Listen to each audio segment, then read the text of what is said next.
Hey everyone, this is Karen Waksman, founder of Retail MBA. Today we're going to be talking about selling to Casey's.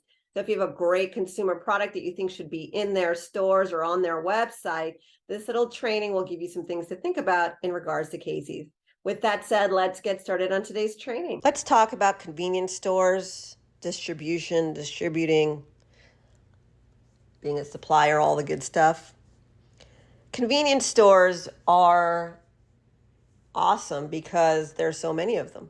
A lot of convenience stores are near gas stations. They are in a lot of locations. We like that, right?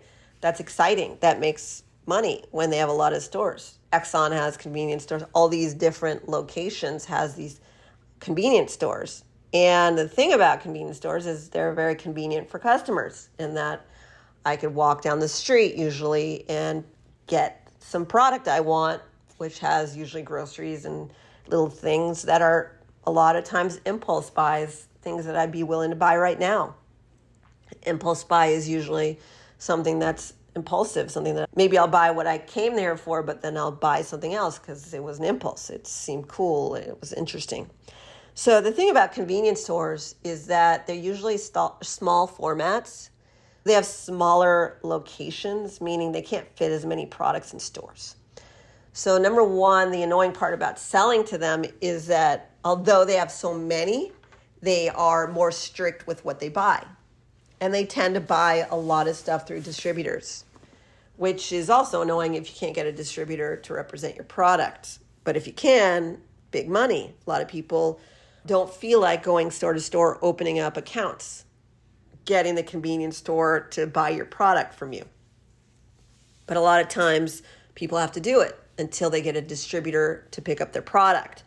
So when you're dealing with convenience stores and you're dealing with opening up these store accounts, they're usually owned individually or by a company and or regionally. And ultimately what that means is you can go to your local convenience store and try to open up an account, meaning sell to them, but you have to do it a lot of times over. And some will say yes, hopefully, and some will say no. If you have a decent product, hopefully some will say yes. And usually there's someone there who's buying products for them. When you're dealing with a distributor for these types of situations, they've done all the work. They have people who are actually walking around all day dealing with these accounts. Because when you're selling to a convenience store, when the product ends, you need more stuff. And so there's a lot of movement. There's a lot of interaction there. It's a complicated business because if you give them a little display of a bunch of products and it sells out, then you need to put more in. And some stores do better than others. It really depends on your product, where it's placed, what it is, and so forth.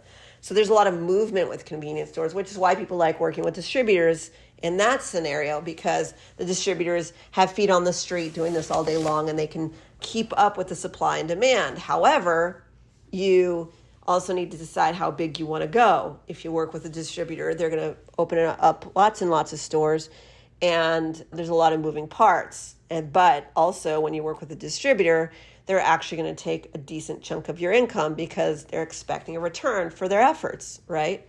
Typically, it can be 20 to 30% sometimes for how much money they want based on like your entire amount of money you can make.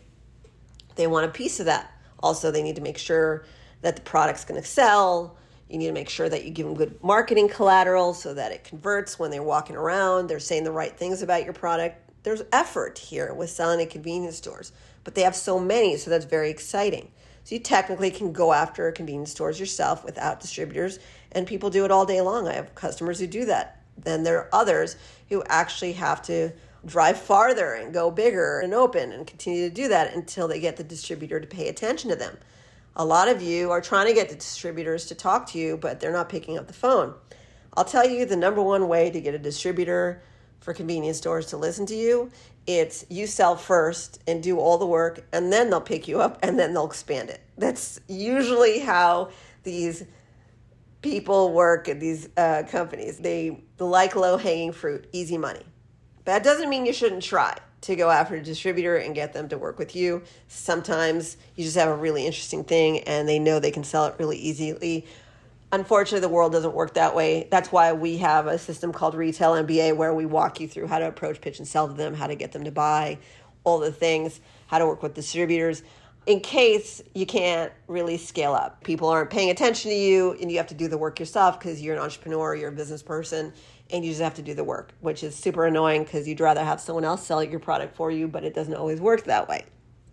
Also, you have to make sure that your packaging is appropriate for these stores and so forth. That's the other thing in regards to working with convenience stores. If you have small items, they might make you have a counter display. You're liable for that because it's your name and your packaging, your branding all over it. But the good news about a counter display for these types of stores is it contains your product. You can say nice things about your product, and also they buy more quantity in those little counter displays. So you have to do your market research to find out if your product needs a display or doesn't. Also, whether or not it makes sense for that store, whether or not your pricing aligns. There's some things you got to figure out in regards to working with convenience stores. The really big thing for me is that whether or not you work to build out your distribution strategy with convenience stores requires time and effort, which when I'm selling to, say, a Walmart, I have one buyer to talk to or maybe 5 different ones based on how I'm selling to them. With convenience stores, you're dealing with a lot of people and a lot of moving parts. Now, there are ones like 7-Eleven who own a bunch of them, and they do have corporate buyers and so forth. And maybe they want you to sell to individual ones before they pick up your product as well. So again, there's a dance, there's an experience here happening. You might be able to go to the corporate buyers and get them to buy for a bunch of their stores, but ultimately you can still start somewhere and show proof of sales to get the corporate buyers to buy.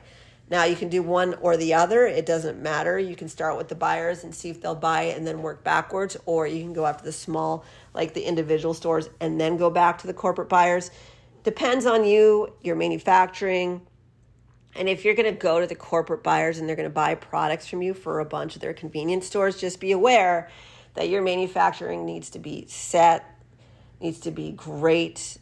If there's a problem in an individual store, you're going to need some feet on the street to make sure that things are correct. This is a very different game when you're dealing with the corporate buyers and so forth. It needs to be much more professional based on who you are and what you're doing.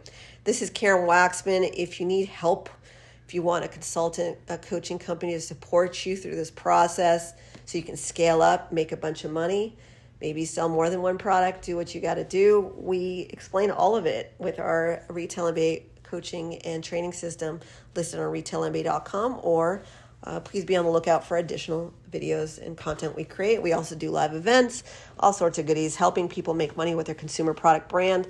And if you heard this and you just want to run from convenience stores, there's lots of other ways to sell a product. Karen Waksman, Retail MBA. Hope this helps.